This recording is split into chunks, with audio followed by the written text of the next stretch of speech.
When guards tried to remove a Marine from his son's graduation, 6 silent figures rose to stop them.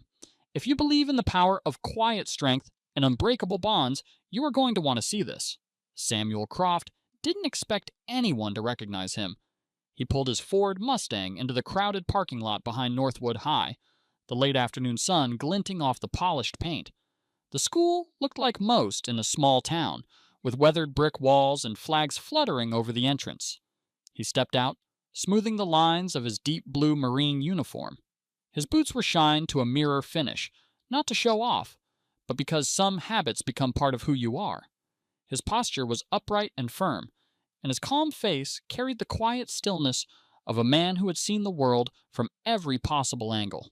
Samuel had driven 8 hours to see his son, Leo, graduate. The long drive felt right. It was his late wife's favorite car, and even 2 years after her passing, he still felt closer to her on the road. He reached into the glove compartment and pulled out a small, worn photograph of his wife holding Leo as a baby. He slipped it into the inside pocket of his jacket. "I promised you," he whispered to the empty car. "I wouldn't miss it." Inside, the gym was packed and buzzing with energy. The air smelled of popcorn and floor wax. Samuel showed his ticket to a volunteer, who pointed him toward the third row. "Family seating, up front," the man said. Samuel made his way to his seat, a slightly wobbly plastic chair. Some people glanced at his uniform, did a double take, and then looked away. He was used to it. He sat down, his world narrowing to the stage, the rows of young faces, and the weight of the photograph against his chest. The graduation music began, and the crowd rose to their feet. During the national anthem, Samuel stood at attention, his entire presence a salute. He thought of his wife again, how she would have cried through the whole ceremony. As the last note faded, 2 uniformed men started walking down the aisle. They weren't police. Their badges read Apex Security, and they were heading straight for him. The 2 security guards moved with a purpose that felt out of place. One was short and wide-shouldered, with a shaved head and a tight expression. The other was tall and lanky, chewing gum like he had better things to do. Samuel noticed them right away, but didn't flinch. His training had taught him that stillness was often more powerful than movement. The shorter guard, whose name tag read Jensen, leaned down. "Excuse me, sir," he said in a low voice. "We're going to need you to come with us." Samuel slowly turned his head. "Is there a problem?" The tall one, Miller, stepped forward. "Yeah, this section is for the families of graduating seniors." Samuel calmly reached into his pocket and pulled out his ticket. "This is my seat. 3rd row. Family seating." Jensen didn't even look at it. "We were told it's full." "It was full when I sat down too," Samuel replied, his voice even. "You want to tell me who gave that order?" Miller shifted his weight, clearly not expecting such a calm and direct response. "Look, it's not a big deal. There are some extra seats in the back. Let's not make this anything it doesn't have to be." Samuel's eyes narrowed slightly. "I drove 8 hours to watch my son walk across that stage. I'll be sitting right here." A few heads in the nearby rows had started to turn. Was this really about a chair, or was it about something else entirely? The shorter guard, Jensen, straightened up. "Sir, I'm going to ask you one more time." "You can ask all day," Samuel said, his voice now a little lower, a little firmer. "I'm not moving." Miller sucked his teeth. "Maybe you'd be more comfortable in the back. That's all we're saying." And there it was, that quiet, ugly suggestion. Samuel looked him in the eye but didn't respond. An older woman seated beside him leaned over and whispered, "Don't you let them move you." He gave her a single nod of acknowledgement. Jensen's hand hovered near his radio. "Listen, man," he said, his voice losing its professional tone. "You're making this into a situation." "And you're not listening," Samuel replied. Before Jensen could say another word, a voice cut through the tension from 10 feet away. "Is there a reason this man is being bothered?" The voice was clear, calm, and controlled. It came from a man standing in the center aisle, tall with a salt and pepper beard and a fitted black coat. His name was Mark Corrigan. He was one of the men Samuel had led through fire and dust years ago. Jensen looked up, caught off guard. "Who are you?" "Oh." "I asked you a question," Mark said, taking a step forward. "Sir, we've got this under control. Miller tried to intervene. "No," Mark said, his voice sharper now. "You don't." At that moment, another man stood up from the bleachers. Then another, and another. Soon, 4 of them were standing, silent and watching. The entire left side of the gym was now openly staring. Mark took one more step. "You're embarrassing yourselves," he said, his voice low. "And you're one breath away from making this worse. How could 2 guards treat a decorated Marine with such disrespect, especially here, at his own son's graduation?" The air grew thick with a tension that had nothing to do with folding chairs. The ceremony pressed on, but no one was really paying attention anymore. Names were called, and families clapped, but all eyes kept drifting to the 3rd row. Jensen, the shorter guard, leaned in so close his belt brushed Samuel's knee. "This is your last warning. Stop making a scene." Samuel looked him dead in the eye. "You're the only one causing trouble."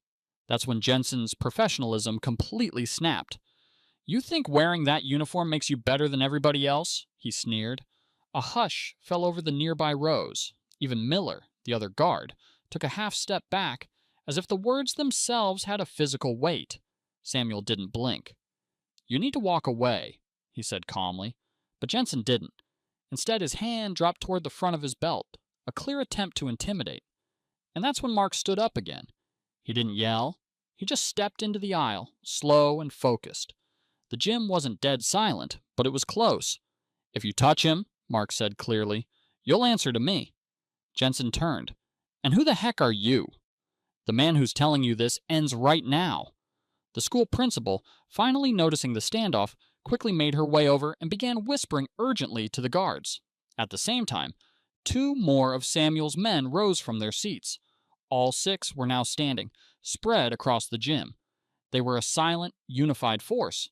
These men didn't fidget. They didn't shift their weight.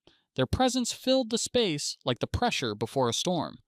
Mark lowered his voice one last time. "Don't mistake silence for weakness." Finally, Jensen stepped back. His face was burning with anger and embarrassment, but he was outnumbered and outclassed. After a final, firm word from the principal, both guards turned and walked toward the back exit without looking at anyone. Samuel exhaled, slow and steady. Mark and the other 5 men sat back down, their point made without a single threat. The tension finally broke, but the moment still hung in the air. And from the lineup of students near the stage, Leo Croft had been watching everything, his hands clenched at his sides. When Leo's name was finally called, the room erupted. The applause wasn't just polite. It was deep, coordinated, and full of meaning. The 6 SEALs, still standing, clapped in perfect, powerful unison. It was a salute without the salute, a gesture that said, "We see you. We see your father. We honor you both." Leo walked across the stage, his chin high. He took his diploma, shook the principal's hand, and turned to the audience. His eyes found his father's. Samuel didn't wave or stand. He just gave his son the smallest, most meaningful smile of the day, and Leo nodded back. Later, outside in the fierce afternoon sun, father and son met near the flagpole. "Are you okay?" Leo asked, his voice tight. "I am. Are you?" Samuel replied. "They tried to move you," Leo said, his jaw flexing. "I was ready to walk off that stage, Dad.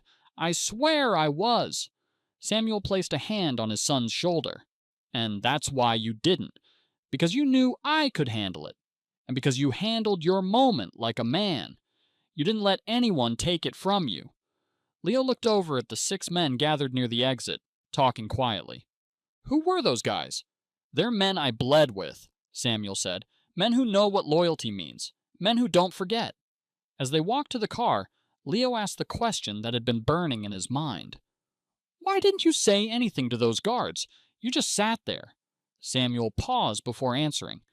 "Because I don't need to raise my voice to be heard. Life will hand you 100 chances to react with anger. But most times, silence cuts deeper. Dignity sticks longer. That's what people remember."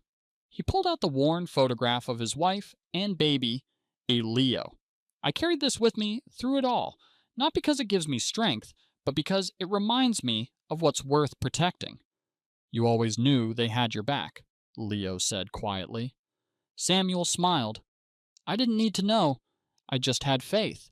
Real men don't vanish when things get uncomfortable. They show up, and they stand. Some people shout to be seen, others just sit in silence and are never forgotten. True strength isn't about the noise you make, but the dignity you carry when the world is trying to take it from you. If this story of honor and loyalty moved you, share it with someone who understands true strength, and don't forget to subscribe for more stories that matter.